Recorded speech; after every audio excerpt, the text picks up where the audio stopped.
Wow, ladies and gentlemen. Well, and we are here, and it is Tuesday, and you know what that means. Time to continue our series and manifest your destiny from Dr. Wayne W. Dyer. The 9 spiritual principles for getting everything you want. Well, we read through a couple weeks ago. It's been a busy month and a half for me. It's been a busy summer, ladies and gentlemen, but that's just fine. We like to be busy. And then other times we like it to be boring because there are these cycles in nature. And if you look at trees or any cycles of nature, you will see that there is a time of dormancy where things go dormant. You can't just be growing fruit, oranges, whatever it is that's growing all of the time. But there's this time that is necessary, and this is a metaphor for us in our lives, as if we're always pushing to be growing and bearing more fruit, so to speak, metaphorically. But we cannot do this. You cannot constantly be going and pushing and trying to do things all the time, because then you won't have the best fruit. There is this very necessary period of dormancy or going dormant to where you can refresh and re-prepare for another season, another cycle. Still getting used to this hair, ladies and gentlemen. I don't exactly know how to put it, but I like it. It feels good, and we'll let it grow for another year or two and see where we get to. But back to the topic today. Chapter 1 in Manifest Your Destiny from Dr. Wayne W. Dyer is entitled Becoming Aware of Your Highest Self. Now, there's an audiobook he did that is a companion to this book, and it's not exactly what is written in the book. It's him giving lectures on these ideas in front of an audience, and so it's very wonderful, and be sure to check that out. But now let's dive into the very first principle of the 9 spiritual principles for manifesting and manifesting your destiny, becoming aware of your highest self. Within you, each and every one of us, ladies and gentlemen, is the divine capacity to manifest and attract all that we need or desire to ourselves. Dr. Wayne Dyer says this is such a powerful statement that I suggest that we reread and savor this idea before we even begin this journey on attempting to become manifestors and creators of our own lives, co-creators with God, with the Force, with the Tao, with Atum, Grand Organized Design, God, Great Spirit, whatever you call it. Most of what we are taught to believe about our reality conflicts, however, with this statement that we all have a divine capacity to create and manifest what we need or desire. He says, however, I know it to be so true and valuable for all of us that he encourages us to surrender any hesitation and to let this thought enter our consciousness. I have a divine ability to manifest and attract what I need and desire. I almost forgot the microphone, ladies and gentlemen, but let's set it right in front of us here so we can get good audio quality, hopefully. But this idea that we have been convinced by society and our conditioning and our programming and those that would tell us what we have the ability to do and what we don't have the ability to do, we have to begin to shake off these shackles and begin to escape our confines into a new ability, a new opportunity, and what was described in the last episode of this series, or the first episode, as a practicing mystic, it says, will manifest quickly because he or she is plugged into the world behind his or her own eyes rather than seeing the world as dictated by the eyes of the group and everybody else and the way that everybody else thinks things should be. See, if you're going to do this, you start to say, I am going to evolve more rapidly than the group. And the group looks at you Group thinking inhibits our natural abilities to co-create our life. We will have to abandon the idea that we are powerless over the circumstances of our lives, ladies and gentlemen. Giving ourselves permission to explore this path is allowing ourselves the freedom to use our minds to create the precise material world that matches our inner world. But it is impossible to imagine a world without desire. So to create is to desire. Even the wish to be desireless is a desire. Our desires, cultivated as seeds of potential on the path of spiritual awareness, can blossom and grow, given the correct watering and soil and circumstances, can blossom in the form of freedom to have these desires of peace and harmony in our world. So now let me continue before I ramble. I was going back there and paraphrasing from the previous chapter and the words of Dr. Wayne W. Dyer. See, what do you think? Should we put it back?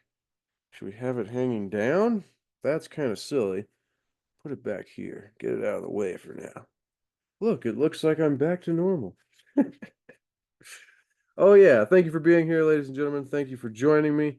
I love and appreciate each and every one of you that takes time out of your day to spend time here with me and Dr. Wayne Dyer and all the other wonderful authors and poets and mystics and philosophers and sages of the ages that we go through to try to discover spiritual philosophy and seek to achieve and maintain happiness through enlightenment.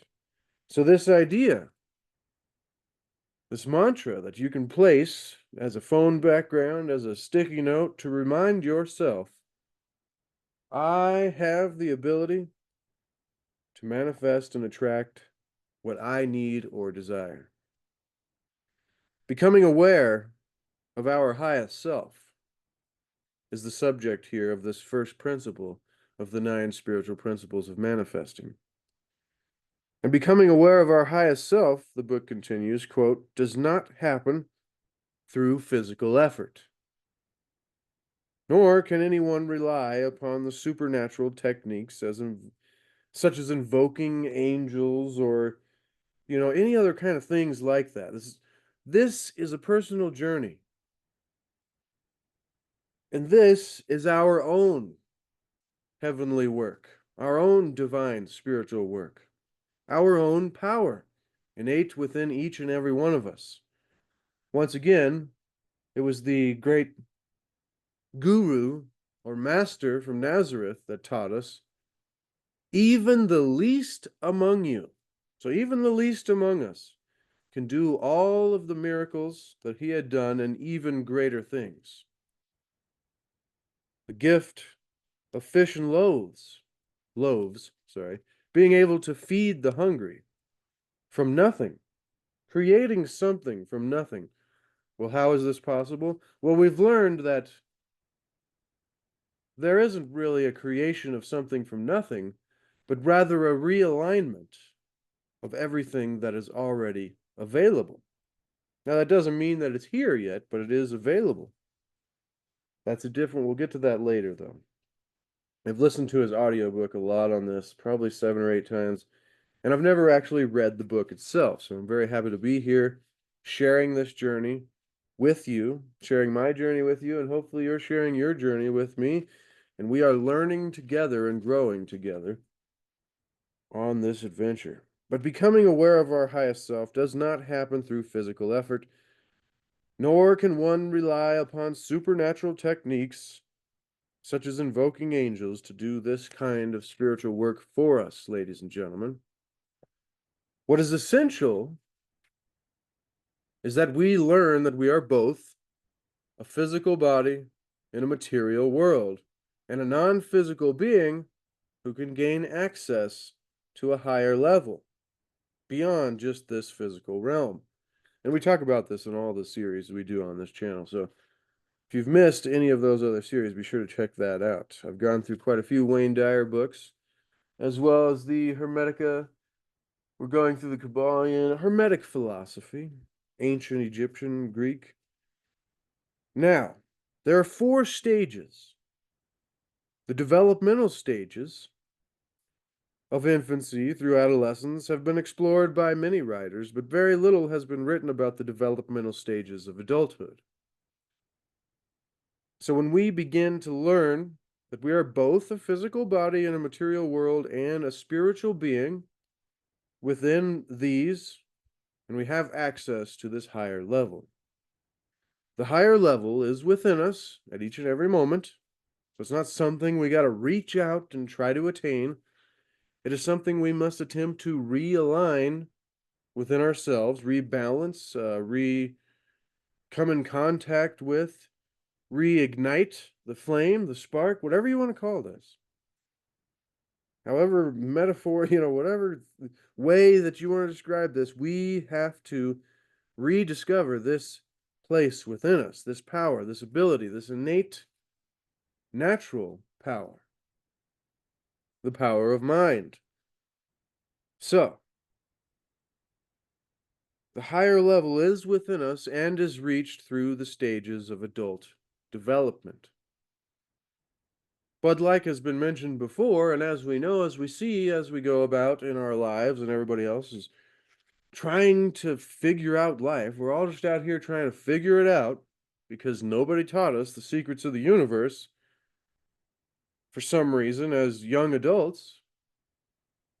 But I think anyways, that's a different subject. Conditioning, ladies and gentlemen, that's all we got to say. And that was talked about in the first chapter of this. Being able to break free from the conditioning.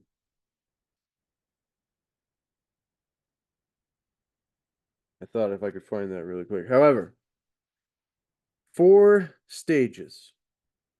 The developmental stages of infancy through adolescence have been explored by many writers, but very little has been taught to us about these stages of adulthood. There are 4 stages that each of us seem to travel once we reach adulthood. These stages of our lives represent a particular viewpoint, perspective, or a certain way of thinking. And so, if we begin to look at these, it says although they are not necessarily associated with age or experience in life, there are still these 4 stages of adult development. And Carl Jung, one of the great minds of our time, writing in Modern Man in Search of a Soul, he provided some critical insight into the developmental tasks of adulthood. I mean, these stages of our lives, once again, represent the way that we see the world. Remember, when you change the way you look at things, the things you look at change. So if you begin to have a new perspective, you begin to experience a new reality, a new world for yourself. And so some of us proceed rapidly through these stages, learning at a young age that we are both a physical self and a higher self, a mental, if you don't want to get spiritual with it, just say that we have our physical body and then we have like our consciousness and our mind. And they're kind of separate things, despite being united and working together. This is the duality and the oneness, or the polarity, the positive and negative poles that are a part of one field. So, those are all different subjects too, and we cover that a lot in different videos on this channel. Be sure to check that out. Now, back to Carl Jung. See, some of us proceed rapidly through these stages, learning at a young age that both we are a physical self and a higher self. Others, unfortunately, remain in one of the earlier stages for an entire lifetime. But to judge that would be to say that we know the way that things should be, but we are not God, even though we may be a part of God. We cannot judge who and who shouldn't be on any particular stage of physical, mental, or spiritual development.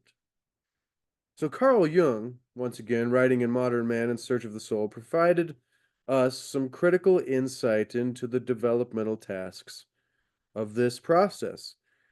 He believed, and I think this is key, he believed that an awareness of a higher self is a developmental tasks of adulthood. In the next section, Dr. Wayne Dyer says, he is offering his interpretation of Dr. Carl Jung's stages of adult development. He says, I write about these stages with some degree of expertise because I have spent many years in each of these stages. And as I go through this, I'm sure you will recognize in yourself that you have also spent plenty of time in your life in one, two, or each of these stages. And so I want you to think about that as we continue this series and go through, at least right now, the 4 stages of adult development. Personal. Now, we'll keep it to what's being said here in the book. Each stage involved, they have been stepping stones, Wayne Dyer says, to my awareness, to this possibility of becoming aware of our higher selves.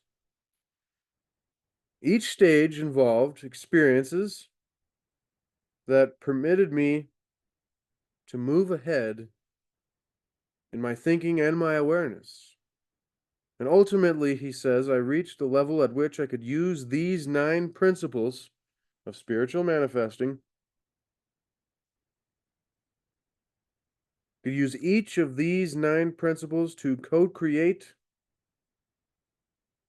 our lives with the force, with source, with God, with that which is the originating point or the cause of everything that we are a part of and that we see and that we are.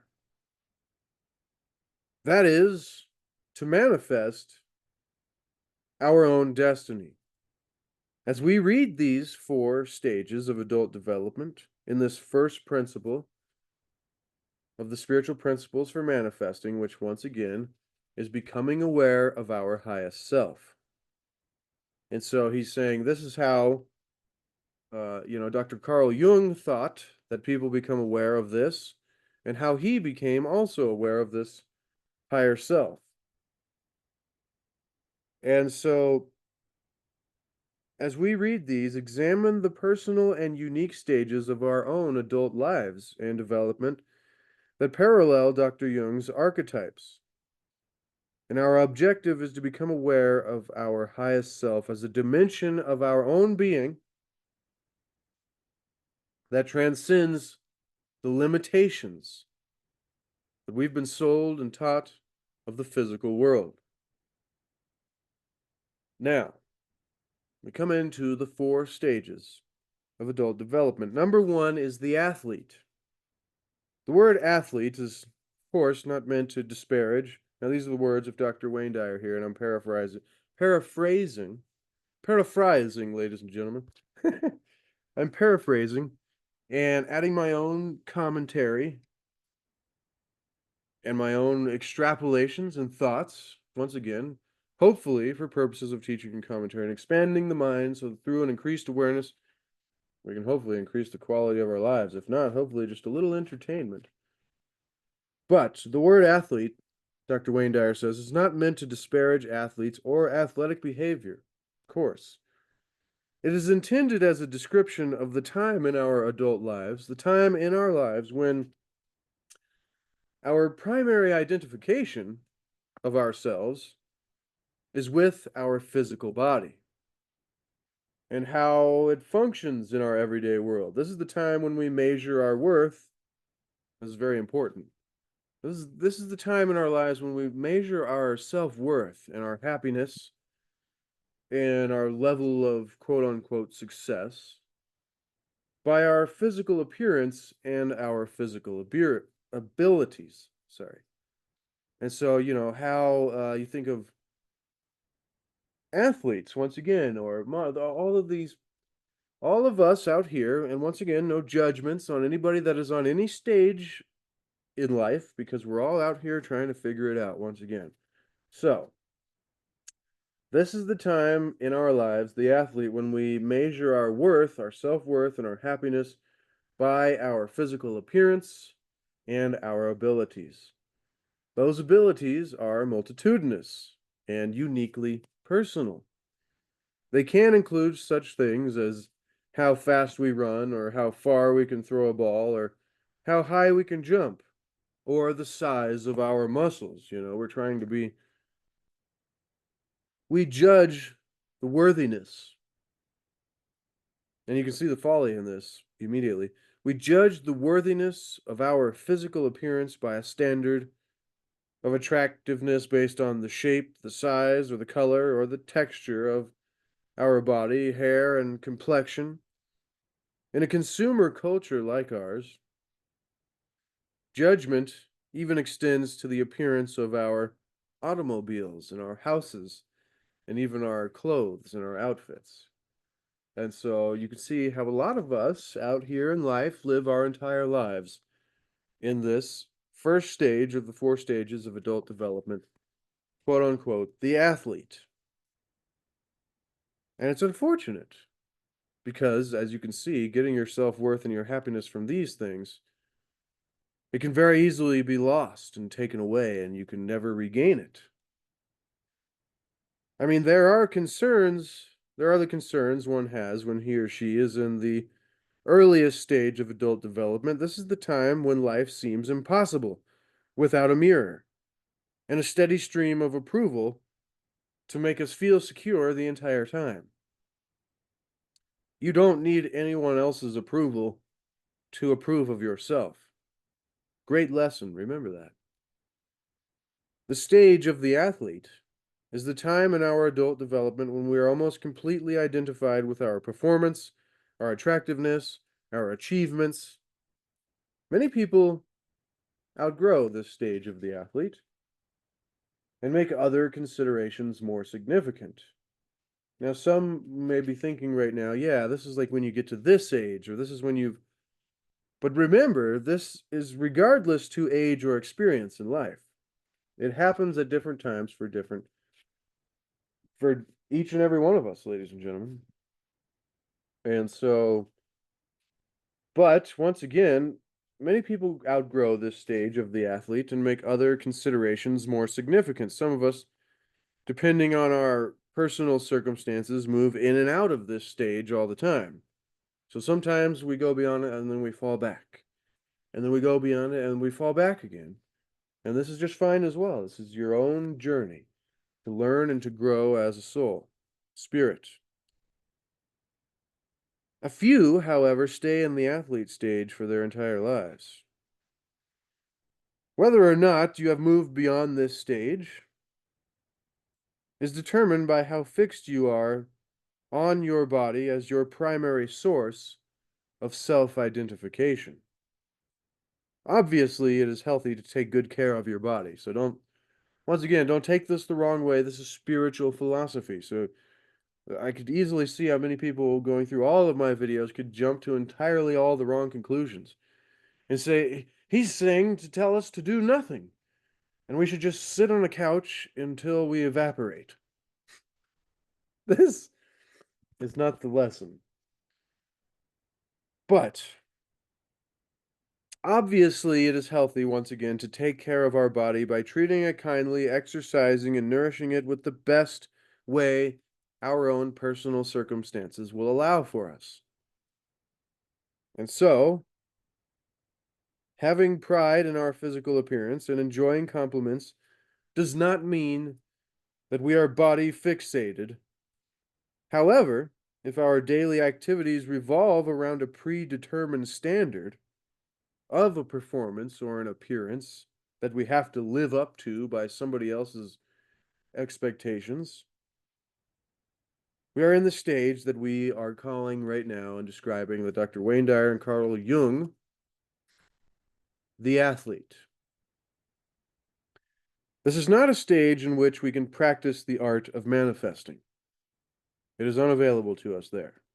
That does not mean that it may not accidentally happen for you. But once again, this is not a stage in which we can practice the art of manifesting. I'm sure if you think about it after we go through quite a bit of this, you have manifested already many, many times in your life without even realizing it. And actually, our entire lives is a manifestation of our intentions, our focus, our desires, and all of these things. But we'll get more to that later. Right now, we're talking about the stage of the athlete and the 4 stages of adult development to becoming aware of our highest self, which is the first principle, spiritual principle, so that we can begin practicing manifesting.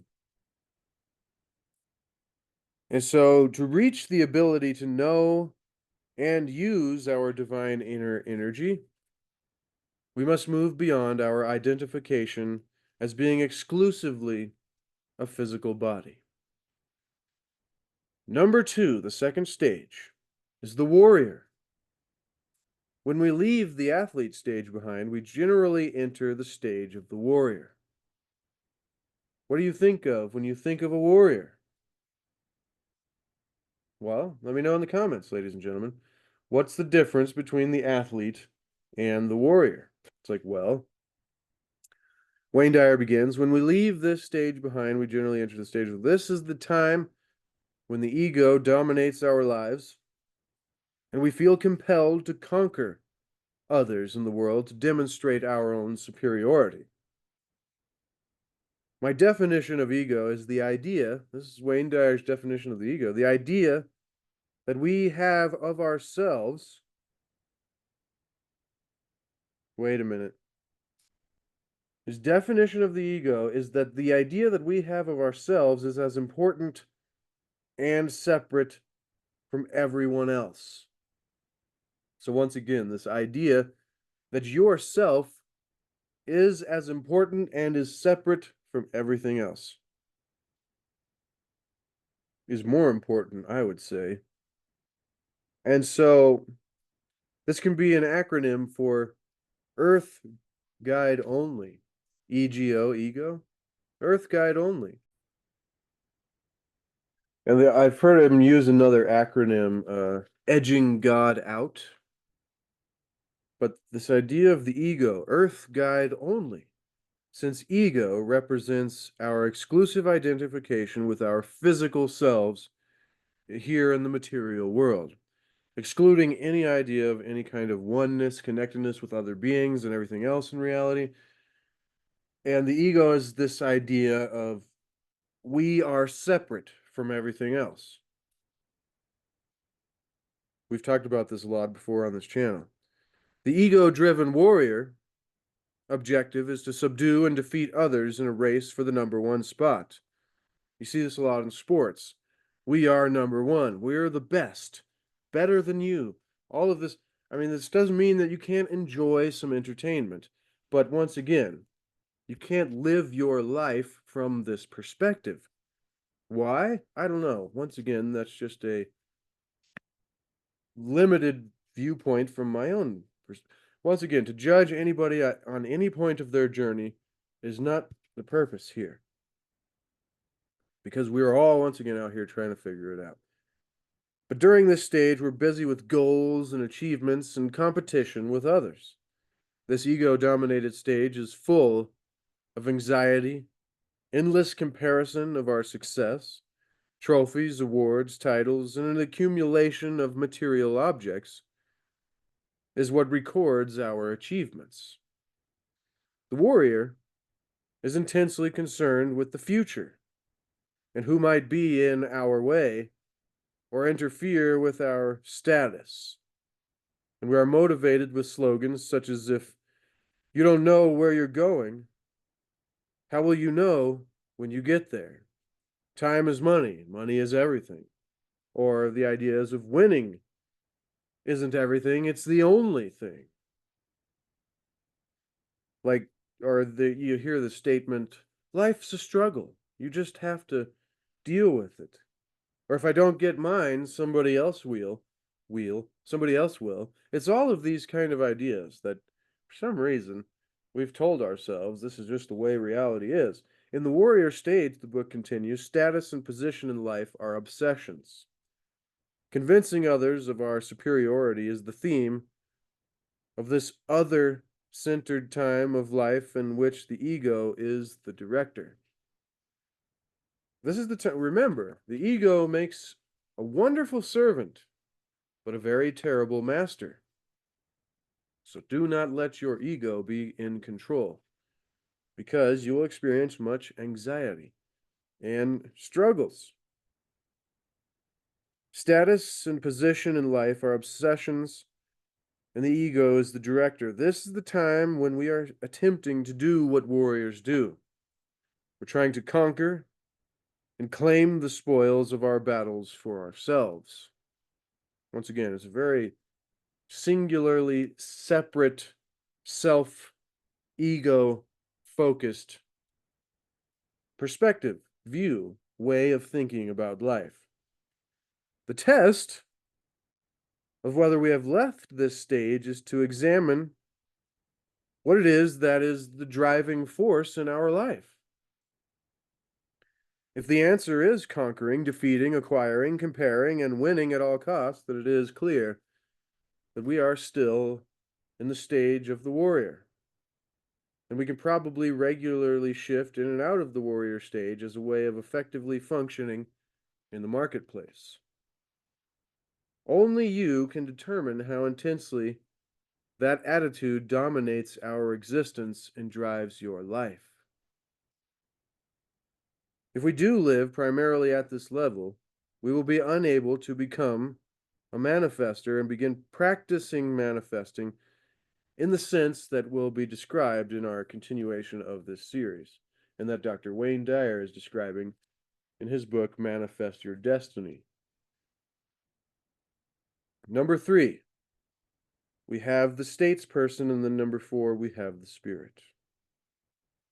The statesperson stage of our adult development, or of our lives now, the statesperson stage of life is the time when we have tamed our ego and shifted our awareness. In this stage, we want to know what is important to the other person. So once again, we've had the athlete. This is where we're focused on our appearance and our physical abilities and all of this kind of stuff. And then we have the warrior, and we become focused on being better than others and conquering and controlling, and then reaping the benefits of our conquering for ourselves. It's a very self-focused, much as both of the athlete and the warrior stage have said. But the statesperson, we begin to transition into this new stage of we want to know what is important to the other person, rather than obsessing over our own quotas or our own spoils and rewards and our own conquerings. And we can ask, what are your quotas? And what are your? We begin to have this connectedness to the rest of reality and other people, rather than this sense of pure separation. So rather than obsessing over our own quotas, we can ask what your quotas are with a genuine interest. We have begun to know that our own primary purpose is to give rather than to get. The statesperson is still an achiever, and quite often in the stage of both the warrior and the athlete sometimes, but however, their inner drive, instead of to serve the self, is to serve others. If you've never thought about that concept, a service to self versus a service to others, and what each of those will reveal to you in life and reward you with in life. It's that old adage, it feels a lot greater to give a gift than to get a gift. But many people would argue and debate that. And I think that's silly. However, let us continue so we can get through this, ladies and gentlemen, so the video is not 2 hours long.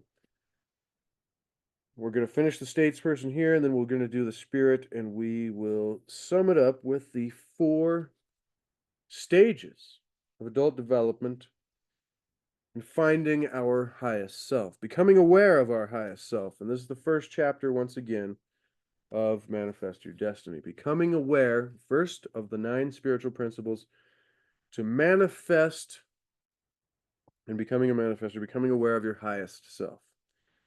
So, their inner drive is to serve others. Authentic freedom cannot be experienced until one learns to tame the ego and move out of this self-absorbed thinking. When you find yourself upset, anxious, or feeling off purpose, ask yourself how much of our emotional state has to do with our assessment of how we are being treated or perceived. When we can let go of our own thoughts about ourself and not think about ourself for a long period of time, imagine how difficult this is for me and many of us out here to try this practice when we can let go of our own thoughts about ourselves and whatever we think other people think about us. Because remember, other people's opinions of you are just that. They are opinions. So how much does that really matter to who you truly are, ladies and gentlemen? Like if you think me cutting my hair was a stupid idea and it looks silly, I'm not worried. It's all good because I'm not really trying to live my life based on what I think, what other people think. Because how can we really know what anybody thinks? They're not going to tell us entirely, anyways. And if they do, they're probably very young children. It's very funny how children are the most openly honest. Now, shifting out of this warrior stage into the state person stage of life, Dr. Wayne Dyer says, was an extremely freeing experience for him. He says, before I made the shift, I had to consider all of my ego needs when I gave public lectures. This meant all of the worrisome thoughts. It was very difficult for many of us. I've never really tried public speaking other than in small settings, which would be fun after doing this for so many years. I would love to get on stage and try out the uncomfortability that there is, but I also love to rant about spiritual philosophy and maybe help one person. If I help more than one person, that's a bonus. That's a bonus, ladies and gentlemen. It's so hard not to look at the video rather than the camera, but I should be looking at you in the camera. Either way, we've all watched enough YouTube videos today that we're used to either one of them. So, he says, before I made the shift, he had to consider all of the ego needs when he gave public lecture. This meant worrisome thoughts about how it would be received and reviewed, whether people would want to purchase my books and tapes, or fears about losing my place and becoming embarrassed. Then came a time, without any concerted effort, remember, he says that the transition through these stages do not come by any physical effort. This is a mental and this is an internal process rather than an external process. He says, I began to meditate before my lectures. During my meditation, I would silently recite a mantra. And you can use this mantra. Once again, background to your phone, a little sticky note anywhere. How may I serve? How may I serve? Whenever you're feeling weird, uncomfortable, ask yourself and God in the environment and the circumstances that you are giving, how may I serve others and help benefit? This changes the entire way of thinking, and it will begin to get us out of this opposite state of anxiety, the fear, the controlling, the forcing, all of these things. When we begin to ask, how can I help? And how may I serve those in the environment around me? We begin to access an entirely new feeling, a new state. Practice this and you will notice. Back to what Dr. Wayne Dyer is saying.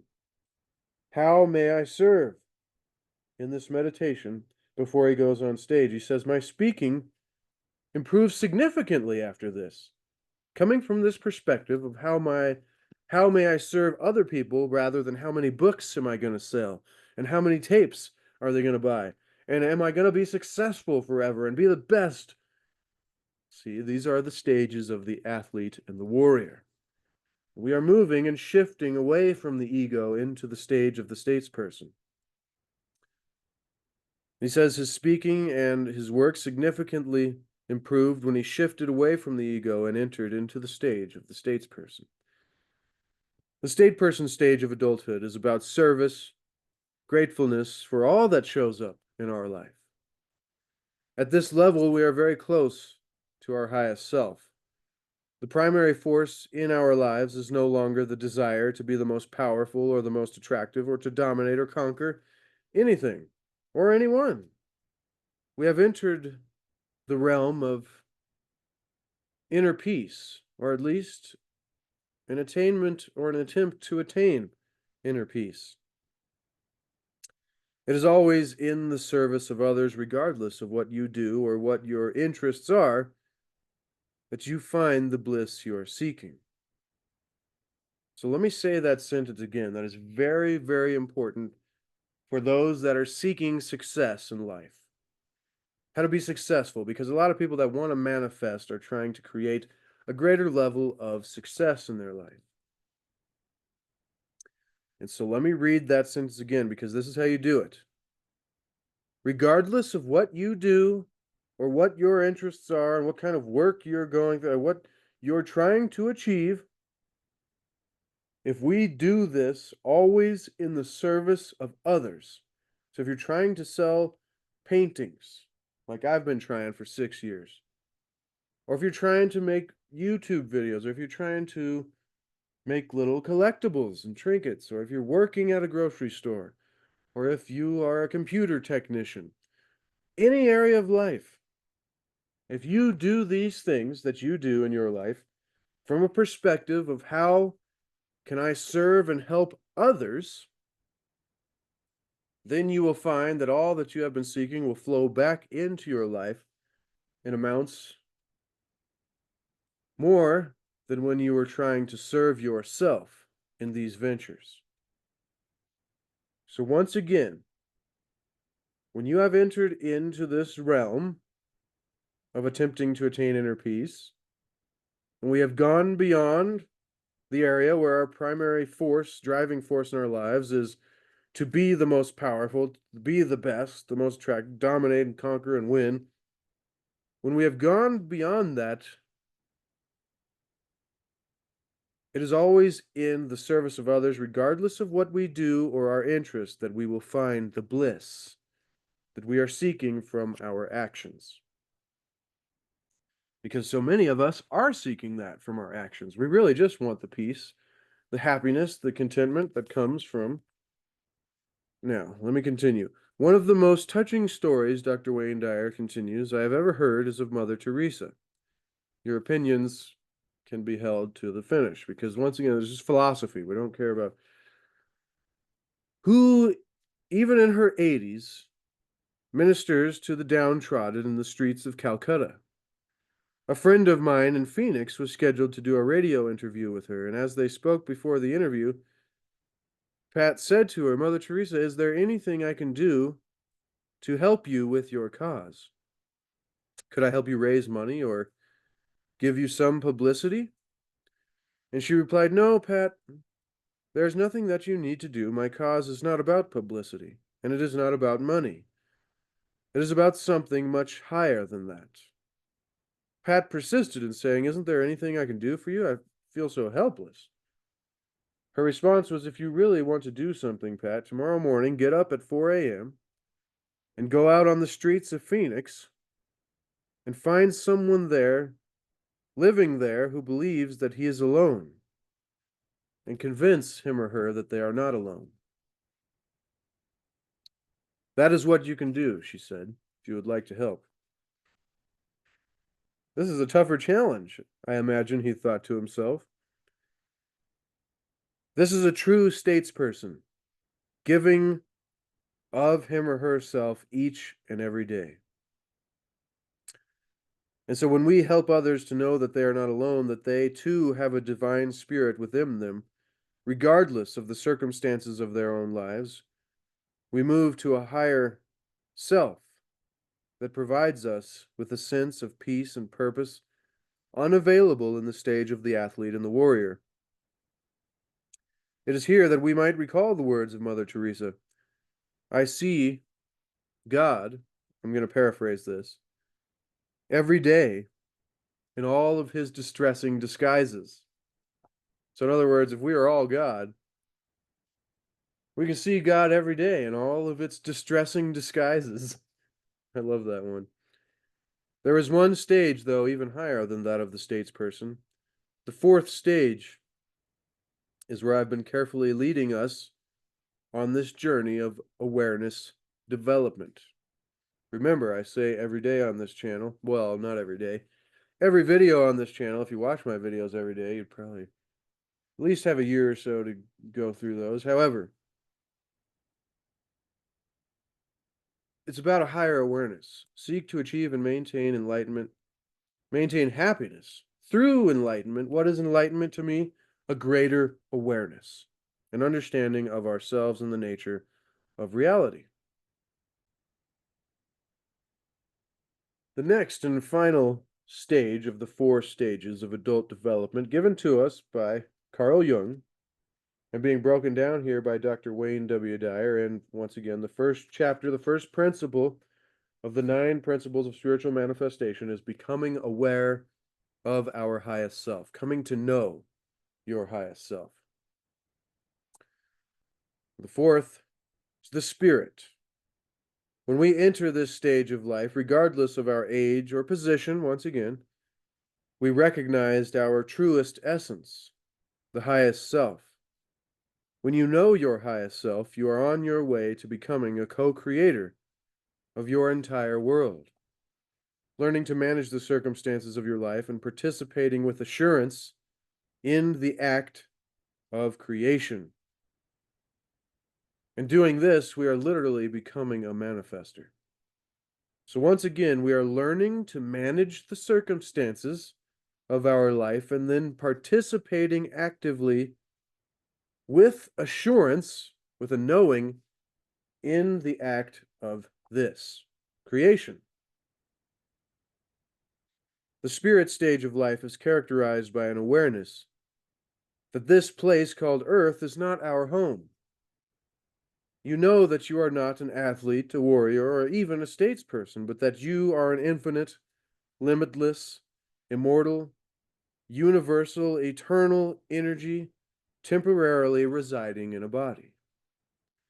And you know that nothing dies, and that everything is an energy that is constantly changing. So keep that in mind, ladies and gentlemen. Your body, just like a house, or a tree, or a building, or whatever here in the physical realm,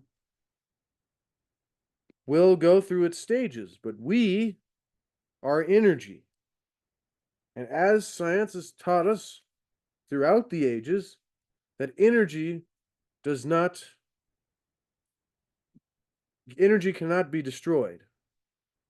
It merely changes shape or function.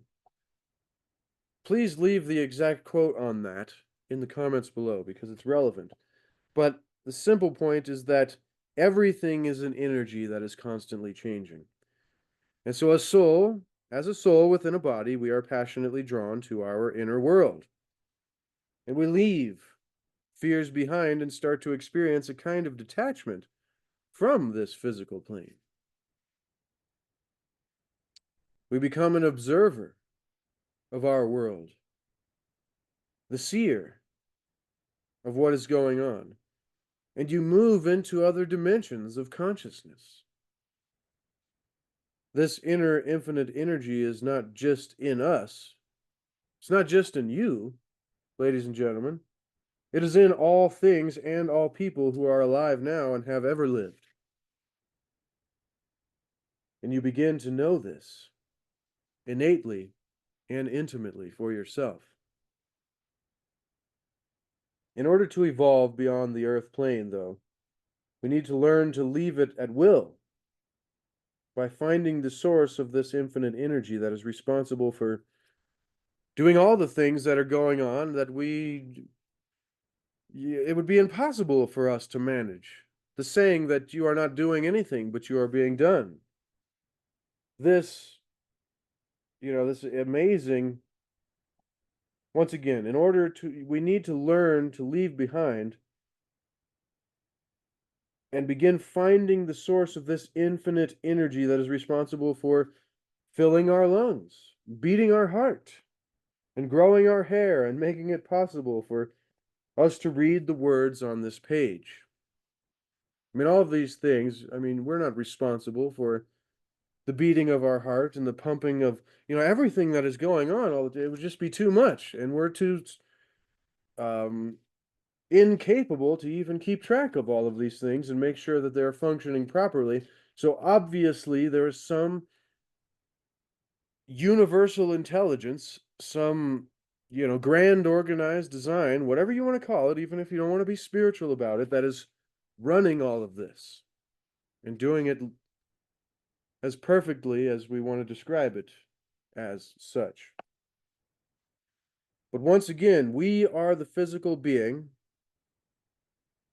You, the physical being, are not growing our hair. It's funny that it says that on the episode I come back with my hair changed.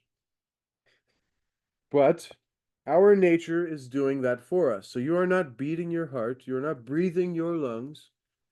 And then when you begin to think about doing those things, it gets confusing. You're like, whoa. But there's this force, and that we are a part of that.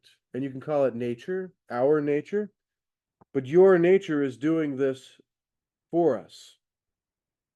Our nature is doing this for us. The energy that is us, that is you, ladies and gentlemen, is handling all of the details. So when you come to this perspective, you can kind of feel free. Like, don't worry. It's kind of all taken care of. Whether it's almost like in life we make all of these decisions and things that we think are like extremely important, but really, like, reality just kind of takes care of it anyways and does what it wants to do. And the little decisions we think that are the most important things ever are really just kind of tertiary or on the exterior of what's actually the functioning and flow of destiny and reality, if you want to call it that, our dharma and our karma. We can get more into that later, though. In the future, I want to go into the Bhagavad Gita. I started reading that over the last few weeks. I got about halfway through, and that is an awesome one, ladies and gentlemen. Can't wait to dive into that. Now,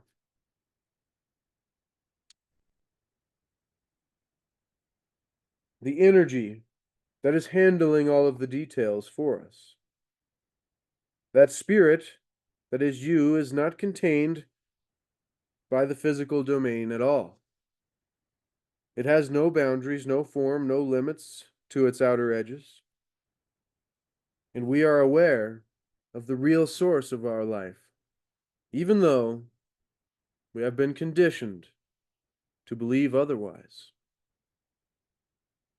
When we reach this level, ladies and gentlemen, we are in the space Dr. Wayne Dyer calls as being in this world, or you may have heard this elsewhere, being in this world, but not of this world. This energy that is you can call it will, you can call it spirit, you can call it soul, whatever you call it, it can never die. And it has never died in the past. Most people think of the spiritual world as a future occurrence, that they will only know after death. And this is unfortunate, because you can know it right here, right now. And most of us have been taught that the highest self is something that you cannot know as long as you are trapped in a body on this planet. However, the spirit is now, ladies and gentlemen. It is within you in this moment, and the energy is not something that you will ultimately come to know later, but is what you are right here and right now.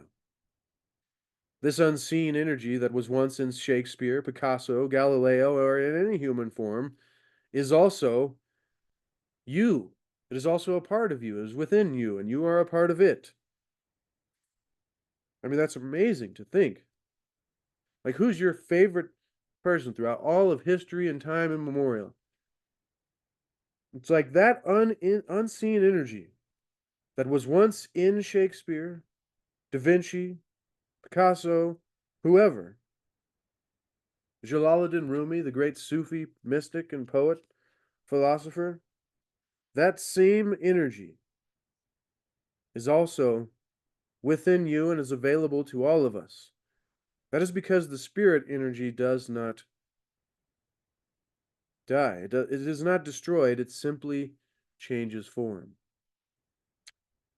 So even though our rational left brain mind has been trained to believe that when a person moves on, when a person dies, that their spirit is gone, the truth is that you cannot destroy energy.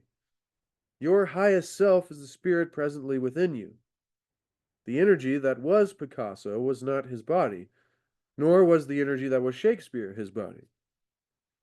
It was the inner feelings, and don't worry, I know about Sir Francis Bacon and that whole thing, but that's a different subject. Once again, spiritual philosophy here. So, with that being said, it was the inner feelings and the creative genius that took the form of a body and a creation on canvas or paper. That has never died. It can't die because it has no boundaries, no beginning, no end, and it has no physical characteristics that we can call form.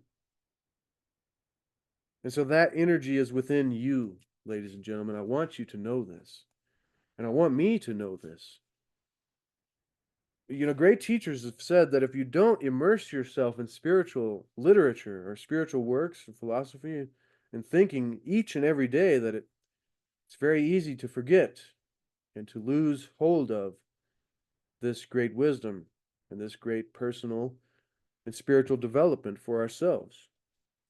Specifically today, the 4 stages of adult development being that of the athlete, that of the warrior, that of the statesperson, and now that of the spirit. And so, finally, here, ladies and gentlemen, as we come to the close, is that we need to know that energy is within you. And if you want to know it, that you can tune into it. And when we do, we leave the limitations of this earth plane and we enter a dimension of limitlessness, limitless potential. I like to describe it as infinite potentialities. However, this allows us to create and attract to ourselves whatever it is that we want or need on this journey. At this level of the spirit, you loosen your emotional attachment to what you view as our reality.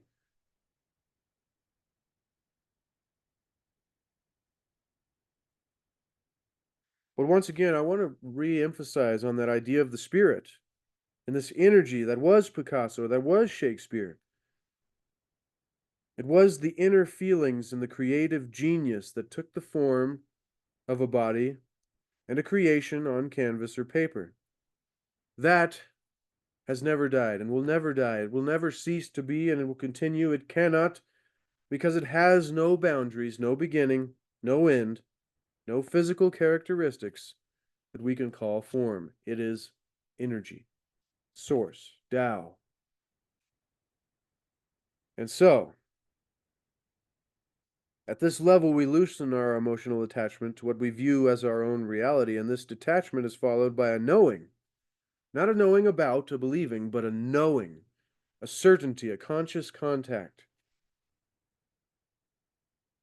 And this detachment that is followed by this certainty, that the observer within us, who is always noticing our surroundings and our thoughts, is in reality the source of our physical world. This awareness, along with our willingness to enter this domain, is the beginning of learning to attract to yourself that which you desire and need while you are here temporarily in a physical body. Up to this point, we probably have been unable to loosen our attachment to the material world. I know it's very difficult for me, so I'm once again not claiming I'm any master here. And you may believe that there is no other world. Well, luckily, we're beyond that point, hopefully. And if you're joining us for the first time, thank you so much. And hopefully, this is an introduction to something that you might begin diving deeper into, because this is part of my purpose here, is to give just a taste, an introduction of some of the greatest spiritual philosophy for those who might not have the time or the interest in their life to sit down and find what book they might like, or what, somebody asked me one time, how do you know? We're still recording? Yes. Somebody asked me one time, how do you know where to start? Like, where should I start on all this? And I said, I don't know. It's kind of really a personal journey. And we all have different things that we're drawn to, certain areas. But once again, hopefully this is a taste. And so, you may believe that there is no other world, but if so, you have actually abandoned your divine capabilities, which is the cause of the sensory world that we so assiduously embrace. Gaining the awareness that we have a higher self that is universal and eternal will lead you, ladies and gentlemen, to gaining access to that world more freely, and to begin participating in the act of manifesting and co-creating our heart's desire. The next section of this first chapter, entitled Becoming Aware of Your Highest Self, coming to know your highest self, which is the first principle of the 9 spiritual principles for manifesting.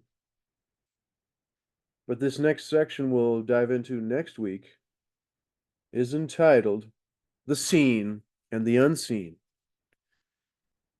Because, when you look at a giant oak tree and ask yourself what caused that tree to become what it is, there's many directions and ways we can go with that, and there is much great insight to be gleaned from looking at nature. Because who is that invisible eye inside of all the branches and leaves, or inside of our arms and our legs and our bodies? Well, ladies and gentlemen, when we reach a certain level, once again, back to the quote, we are in a space of thinking of as I am in this world, but I am not of this world. And we will leave it there for today. And that is a boom to Dr. Wayne W. Dyer. Manifest your destiny. And the first of the 9 spiritual principles for getting everything you want in your life. I think that's a silly way to say it. 9 spiritual principles for becoming a manifester and practicing manifesting. Becoming aware of your highest self. And the 4 stages of adult development outlined by Dr. Wayne Dyer and Carl Jung. Wow, ladies and gentlemen, that was beautiful. I love and appreciate each and every one of you, and I thank you so much. Remember to seek to achieve and maintain happiness through enlightenment, through greater awareness of the nature of reality in ourselves, so that through this increased awareness we can increase the quality of our lives and the lives of those around us. Remember to seek to discover the lost wisdom of the ages and the mysteries of our history. As well as remember that there is no way to happiness. You might be saying, what? Because happiness is the way. There isn't a way to it. We must bring it to life. And then hopefully, the entire journey is wonderful. Also, be sure to expand the description below the video box here. Below, there's an info box below the video. You can expand that, hit more. There will be a link to this book so you can get it for yourself, to put it on your shelf so you can follow along in future episodes or for personal reference. And as well, a link to my Etsy shop and my landscape paintings, CLC paintings on Etsy, as well as a link to C60 Purple Power, the most powerful antioxidant known to man. So give yourself the gift of health. All right, ladies and gentlemen, I love and appreciate each and every one of you. Until next time, remember, be the change that you want to see. Be the example that you want to set. No, no, no, no, no, no, no.